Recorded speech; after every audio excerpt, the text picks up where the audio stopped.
Party को मजबूती मिले और ज्यादा से ज्यादा उम्मीदवार आपको जीते। देखिए, समाजवादी पार्टी मध्य प्रदेश में पिछले कई वर्षों से चुनाव लड़ रही है और एक समय था जो नेताजी ने यहाँ पर लड़ाया था, बड़ी संख्या में समाजवादी पार्टी के विधायक जीते थे। पिछली बार भी समाजवादी पार्टी जब चुनाव लड़ी, हमारी पार्टी का एक विधायक चुना गया और कई जगह बहुत अच्छे पार्टी के प्रत्याशी लड़े हैं। हमें उम्मीद है कि आज हम पूर्व विधायक लक्ष्मण तिवारी जी के कार्यक्रम में शामिल होने आया हूं। ये समाजवादी पार्टी से जुड़े हैं, चुनाव लड़ेंगे और मध्य प्रदेश में समाजवादियों ने काम किया और जरूरत है समाजवादी विचारधारा की। गरीब, महिलाएं, आदिवासी, अल्पसंख्यक और जितने भी हमारे पिछड़े और अगड़े मिलकर के हैं, बीजेपी को जवाब देना चाहिए कि केवल मध्य प्रदेश की सरकार नहीं थी उनकी, दिल्ली में भी सरकार रही है। दिल्ली के 10 साल और मध्य प्रदेश की लगातार इतने सालों की सरकार में भी परिवर्तन दिखाई नहीं दे रहा है। आज अगर हम एनसीआरबी का आंकड़ा देखें जो प्रदेश सरकार दिल्ली सरकार को देती है, महिलाओं के ऊपर अन्याय सबसे ज्यादा है, छोटी बेटियों के ऊपर सबसे ज्यादा अन्याय है। एक तरफ अगर लाडली योजना आप चला रहे हैं तो कहीं न कहीं आपको उनकी सुरक्षा की भावना कैसे पैदा हो उसके बारे में सोचना होगा।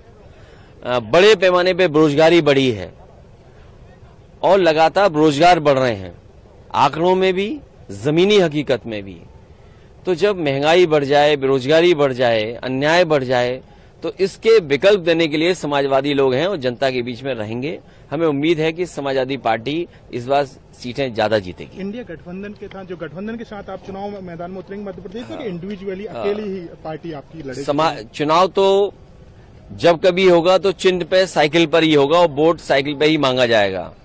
जो इंडिया गठबंधन है, हम इस कार्यक्रमों के साथ साथ अपना एसेस भी कर रहे हैं कि आखिरकार हमारी पार्टी कहां मजबूती से लड़ेगी, और मजबूती से लड़ने के लिए अपनी पार्टी के कार्यकर्ता, नेताओं, संगठन से भी बात करने आया हूं और उनकी राय लेकर के आने वाले समय में इंडिया गठबंधन में किस तरीके से आगे बढ़ें उस पर भी विचार करेंगे। सर, क्या कारण है भारतीय जनता पार्टी ने केंद्रीय मंत्रियों को चुनाव मैदान में उतार दिया? नरेंद्र सिंह तोमर हूं, फंगत सिंह, उपेंद्र पटेल हूं, इन लोगों को तक चुनाव मैदान में उतारा है? सर, ये सवाल बड़ा नहीं है।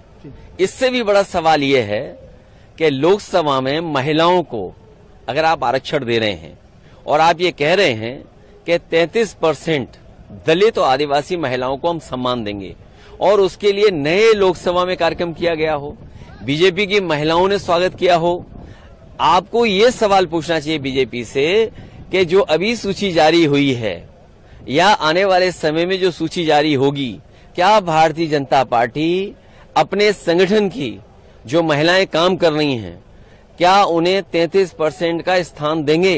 33% का स्थान अगर नहीं दे रहे हैं तो जो बिल लोकसभा में आप लेकर के आए हैं नई लोकसभा में, वो माताओं बहनों के साथ बहुत बड़ा धोखा है, क्योंकि ये बिल लागू नहीं होने वाला है। कम से कम बीजेपी अपने आचरण से, अपने जो टिकट वितरण हो रहा है उस प्रणाली से कम 33% महिलाओं को देकर के तो दिखाए। उज्जैन में सर 12 साल की बच्ची है करीब, उसके साथ रेप हुआ, जघन्य अपराध हुआ माइनर के साथ। सर देखिए, 12 साल या माइनर के साथ अगर एनसीआरबी के आंकड़े देखोगे तो मध्य प्रदेश का स्थान बहुत से प्रदेशों से ऊपर दिखाई दे रहा है और यहाँ तो महिलाओं के साथ और बेटियों के साथ सबसे ज्यादा इस तरह के अपराध हुए हैं। सर, प्रधानमंत्री जी आए, उन्होंने सनातन को बोला कि इंडिया गठबंधन सनातन खत्म करना चाहते हैं। सर देखिए, बीजेपी तो ये भी नहीं बता पा रही है कि सनातन क्या है।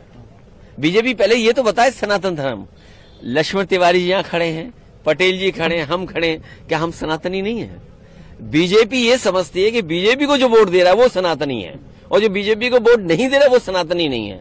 तो इसलिए ये बहस मत छेड़िए, इस बहस में हम बहुत लड़ चुके हैं यूपी में। ठीक है, धन्यवाद।